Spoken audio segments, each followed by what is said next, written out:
সুপ্রভাত বন্ধুরা, কেমন আছো তোমরা সবাই? দেখুন, এই যে ফরাসির দেশে যে বাস্তিল দুর্গ আছে, ওই যে দুর্গ তোমাদের দেখাচ্ছি, ওটা হলো বাস্তিল দুর্গ, যেটা 1789 সালে পতন হয়েছিল, তাই না? আর ওই দেখুন দূরে অস্ট্রেলিয়ান গন্ডার, তাই না? ওগুলো সব অস্ট্রেলিয়ান গন্ডার, তাই না? কত সুন্দর দেখুন বন্ধুরা, চারিদিকে সবুজে ঘেরা প্রাকৃতিক দৃশ্য, কি মনোরম পরিবেশ না বন্ধুরা? তোমরা কেউ বলতে পারবে এই জায়গাটা কোথায় অবস্থিত?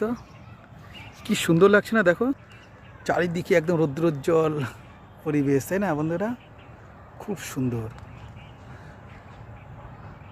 পরিবেশটা। ভালো লাগলে অবশ্যই তোমরা লাইক কমেন্ট শেয়ার করবে বন্ধুরা, ঠিক আছে? দেখো কত সুন্দর চারিদিকে পরিবেশ, দেখো বন্ধুরা, তাই না? দেখো ওই যে দূরে বাস্তিল দুর্গ দেখা যাচ্ছে, দেখো ফরাসি উপনিবেশ, তাই না? কি সুন্দর না জায়গাটা বন্ধুরা? তোমরা যদি কেউ আসতে চাও, আমার সাথে তোমরা যোগাযোগ করবে, অবশ্যই আমি নিয়ে আসবো তোমাদেরকে। কি সুন্দর না জায়গাটা? ঠিক আছে বন্ধুরা, ভীষণ ভালো থেকো তোমরা সবাই, বাই।